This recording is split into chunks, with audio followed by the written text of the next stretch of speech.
नमस्कार, मैं संदीप पांडे आपके सामने। आज हम कैश फ्लो के नेक्स्ट पार्ट को सॉल्व करेंगे, कैश फ्रॉम इन्वेस्टिंग एक्टिविटी। अगर आपने ऑपरेटिंग पढ़ रखा है तो investing and financing both are very easy. आज हम पढ़ेंगे इन्वेस्टिंग को हम कैसे सॉल्व कर सकते हैं और इन्वेस्टिंग में क्या क्या पॉइंट्स हैं जो बोर्ड पॉइंट ऑफ व्यू से हमारे लिए इंपॉर्टेंट है। तो बहुत नहीं डरना है, कुछ अकाउंट्स मैं आपको सॉल्व करके दिखाऊंगा। अगर आप उन क्वेश्चनों को बना लेते हैं तो आपके लिए अकाउंट बिल्कुल आसान होने वाली है। तो पहले लिखेंगे cash from investing activity particular amount. अब आता है, इसमें आता क्या है, अगर आपको कोई एसेट कम हो रहा है, जैसे मान लो ये बिल्डिंग है, कोई इंफॉर्मेशन नहीं दे रखी है, ये है प्रीवियस ईयर, ये है करंट ईयर। बिल्डिंग जो थी पहले आपकी 40,000 थी, अब कितनी हो गई, ये 50,000 हो गई। तो क्यों बढ़ी? एसेट बढ़ने का एकमात्र रीजन परचेज होता है। परचेज, जब आप गुड्स एसेट खरीद रहे हैं तो कैश आउटफ्लो हो रहा है, क्या करेंगे, हम इसको माइनस करेंगे। लेकिन यही बिल्डिंग अगर 50 से 30 हो जाए, 50 से बिल्डिंग 40 से 30 हो गई, तो ये बिल्डिंग कम हो रही है। तो कम होने के दो रीजन होते हैं, आइदर डेप या सेल। जैसे आप डेप भी मान सकते हैं और सेल भी मान सकते हैं। जब छोटा डिफरेंस है तो आप डेप मानते हैं और ज्यादा डिफरेंस है तो वो सेल ही होता है। लेकिन कुछ एसेट्स ऐसे होते हैं जिनमें थोड़ा भी डिफरेंस है तो उन्हें हम क्या मानते हैं, सेल ही मानते हैं। इसे क्या, land, land non depreciable item है। अगर ये थोड़ा भी घट रही है तो क्या है, सेल, थोड़ा ही बढ़ रही है क्या है, परचेज। यहाँ डेप का कोई रोल नहीं है। लेकिन बिल्डिंग कम हो रही है तो डेप भी हो सकता है। तो यहाँ डेप है तो कोई दिक्कत नहीं, लेकिन अगर आप सेल कर रहे हो तो पैसा आ रहा है तो इसे क्या दिखाएंगे हम, इनफ्लो ऑफ कैश में, सेल ऑफ एसेट। तो जब पैसा आएगा तो इनफ्लो होगा, प्लस करेंगे, पैसा जाएगा, आउटफ्लो होगा, माइनस करेंगे। तो हम पहला पॉइंट लिखते हैं, सेल ऑफ इन्वेस्टमेंट या फिक्स्ड एसेट्स। इन्वेस्टमेंट बेच रहे हो या फिक्स्ड एसेट बेच रहे हो, पैसा आ रहा है प्लस, परचेज कर रहे हैं, पैसा जा रहा है माइनस। जितना पैसा आएगा उतना ही रिकॉर्ड करना है। 40,000 की मशीनरी 30,000 में बिकी है तो यहाँ आपको 30 ही दिखाना है, 40 से कोई लेना देना नहीं है। इतना अगर आपने 4 लाख की मशीनरी खरीदी तो 4 लाख ही शो करेंगे। दूसरा आता है जो अदर इनकम। तो अदर इनकम जो हमारे किससे रिलेटेड है, इन्वेस्टिंग ड्यूटी से। जैसे आप इन्वेस्टमेंट कर रखा है तो आपको इंटरेस्ट मिला, आपको डिविडेंड मिला, आपको रेंट मिला, तो ये भी यहाँ पर आकर क्या हो जाएंगे, प्लस हो जाएंगे। इंटरेस्ट, डिविडेंड एंड रेंट भी यहाँ पर प्लस हो जाएंगे। तो अगर ये सब प्लस में आ रहा है तो क्या लिखते हैं, नेट इनफ्लो। अगर माइनस में आ रहा है तो क्या लिखते हैं, आउटफ्लो फ्रॉम इन्वेस्टिंग एक्टिविटी। तो आप देख रहे हैं, बड़ा, आप बोलो बड़ा आसान है सर, कम हो रहा है तो प्लस का, ज्यादा हो रहा है तो माइनस। लेकिन कभी कभी इसमें एडजस्टमेंट भी आते हैं तो उनको हम देखेंगे। अगर एडजस्टमेंट है तो अकाउंट भी बनेंगे इसके। तो क्या एडजस्टमेंट हो सकते हैं, आप हम चेक करेंगे क्या क्या हमारे पास इस चैप्टर्स में एडजस्टमेंट है।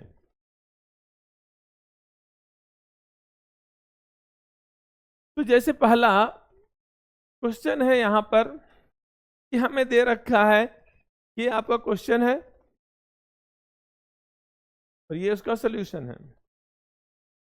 तो आप देख रहे हैं मशीनरी देख रखा है, मशीनरी की ओपनिंग बैलेंस 60, क्लोजिंग बैलेंस 80। अगर कोई एडजस्टमेंट नहीं दे रखा है तो क्या मानेंगे हम लिख देंगे परचेज ऑफ मशीनरी, माइनस में आउटफ्लो हो रहा है हमारे पास।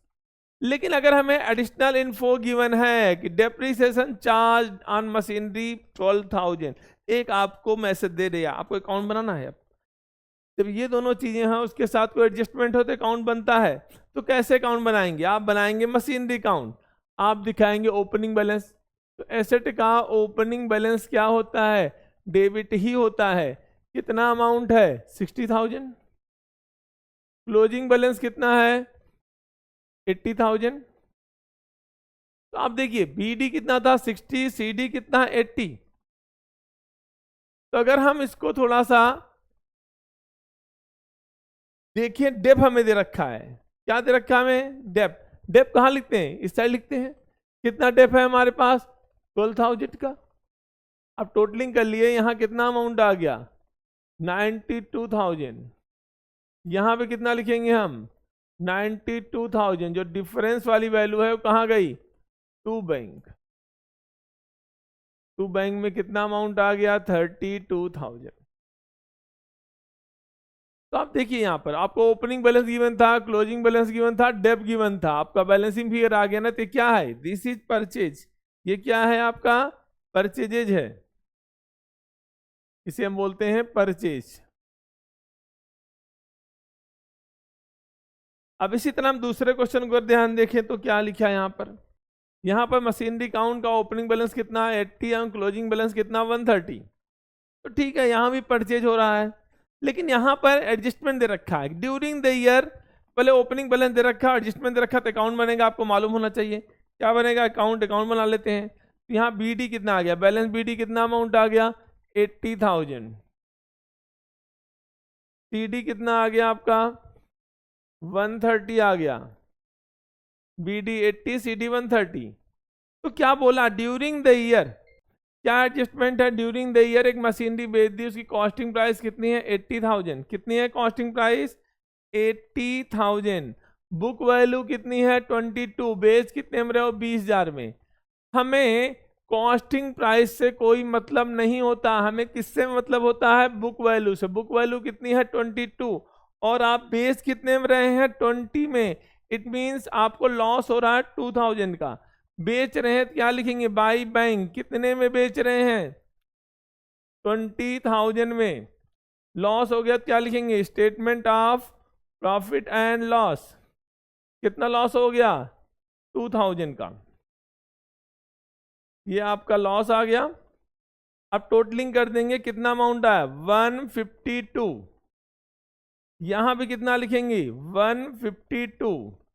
डिफरेंस कितना आया? वो जाएगा बैंक में। कितना बैंक में गया? 72,000।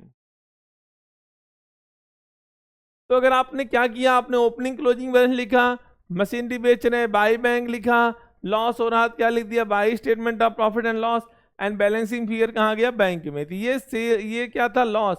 ये क्या था? ये वाला बैंक क्या था? ये था सेल। और ये वाला बैंक क्या है? परचेज। तो देखो ये क्या हो रहा है? सेल मतलब इनफ्लो ऑफ कैश, और परचेज मतलब आउटफ्लो ऑफ कैश। अगर आप इन्वेस्टिंग एक्टिविटी बना रहे हैं तो कैसे बनाते हैं आप? Sale of machinery. Sale of machinery में कितना आता है? 20,000। और क्या लिखते हैं? Purchase of machinery. कितना अमाउंट है परचेज में? 72,000। ये क्या था? Outflow inflow. कितना आंसर आता है यहाँ पर? 52,000। ये क्या लिखते हैं यहाँ पर? Net cash outflow from investing activity. तो आपको देखा है सेल है, परचेज है, और डिफरेंस क्या है? नेक्स्ट पॉइंट क्वेश्चन हम सॉल्व करेंगे यहां पर एक्यूमुलेटेड डेब्ट के। अगर क्वेश्चन में आपको एक्यूमुलेटेड डेब्ट दे रखा है, जैसे यहां पर मशीनरी में कि आपका मशीनरी का जो ओपनिंग बैलेंस है वो कितना लिखा है? बैलेंस बीडी कितना है यहाँ पर? 4 लाख है। सीडी कितना है आपके पास? 5 लाख का है। जो मशीनरी बिक रही है कॉस्टिंग प्राइस कितनी है? 60। एक्यूमुलेटेड डेब्ट कितना है? 20,000। जब मशीनरी बेचते हैं उसका एक्यूमुलेटेड डेब्ट कहाँ ट्रांसफर करते हैं? मशीनरी अकाउंट में ट्रांसफर करते हैं। क्या लिखेंगे यहाँ पर? एक्यूमुलेटेड डेब्ट। ये एक्यूमुलेटेड डेब्ट कितना आया? 20,000। तो देखिए कॉस्ट प्राइस कितनी थी? 20 या 60। एक्यूमुलेटेड डेब्ट कितना था? 20। तो बुक वैल्यू कितनी आई? 40। आप देख सकते हैं बुक वैल्यू क्या होती है? कॉस्ट प्राइस माइनस एक्यूमुलेटेड डेब्ट। तो कॉस्ट प्राइस कितना है? 60,000। एक्यूमुलेटेड डेब्ट है 20,000। तो बुक वैल्यू कितनी आ गई? 40,000। तो 40 की मशीनरी आप बेच कितने में रहे हैं? 36। तो अगर 36 में बेच रहे हैं तो बैंक में कितना आएगा? 36,000। तो कितना लॉस आ गया आपको? 4,000 का। क्या लिखेंगे? Statement of profit and loss. 4,000 ये आपका आंसर आ गया। अब जोड़िए कितना अमाउंट है? 5,60,000। यहाँ पे क्या लिखेंगे 5,60,000। तो 160 ये जो डिफरेंस आया है ये क्या है, बैंक में जाएगा, मतलब ये क्या है, परचेज। आपने मशीनरी परचेज की है, ये सेल ऑफ मशीनरी है, inflow of cash, purchase of machinery, outflow of cash, यही दोनों रिकॉर्ड करते हैं अगर आप देखें तो इन्वेस्टिंग में। लेकिन मान लो अगर आपको पूरा कैश फ्लो बना रहे हो तो आपको करंट ईयर का डेप भी चाहिए। तो करंट ईयर का डेप फाइंड आउट करने के लिए हम एक्यूमुलेटेड डेप अकाउंट बनाते हैं। एक्यूमुलेटेड डेप का ओपनिंग बैलेंस कहां पे लिखेंगे हम, ओपनिंग बैलेंस यहां लिखेंगे। बैलेंस बीडी कितना है, बैलेंस बीडी कितना है, बैलेंस बीडी 80,000। सीडी कितना है हमारे पास, 1,10,000, 1,10,000।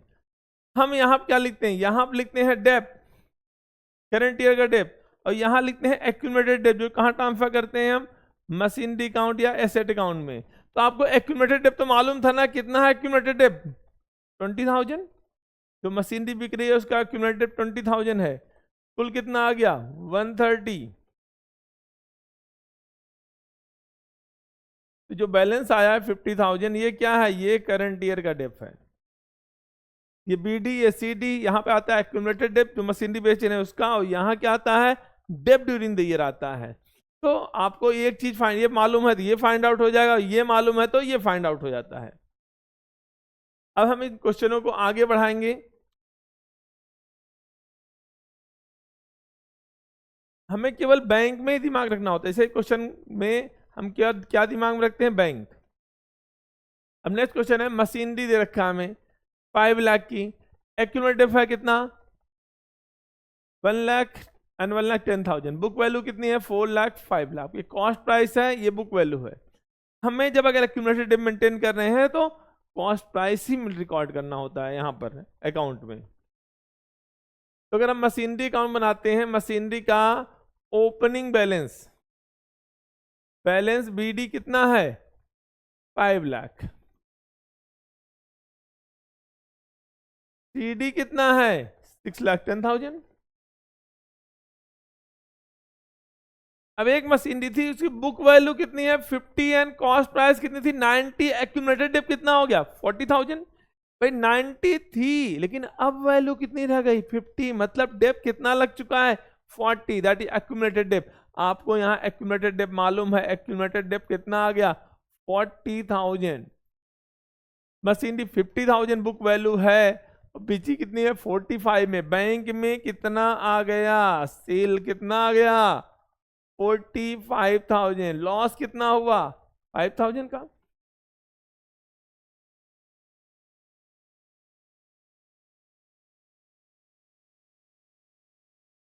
टोटलिंग कर लेते हैं, कितना अमाउंट आ गया यहां पर,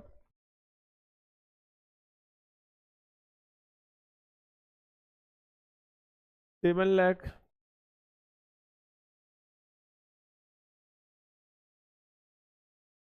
यहां बैंक में कितना आ गया, परचेज में कितना अमाउंट आ गया 2 लाख। तो सेल ऑफ मशीनरी कितना है 45, लेकिन परचेज ऑफ मशीनरी कितना है 2 लाख। अब आते हैं एक्यूमुलेटेड डेप अकाउंट बनाना सीख लेते हैं। इसका काम ऑपरेटिंग में के लिए यूज होता है।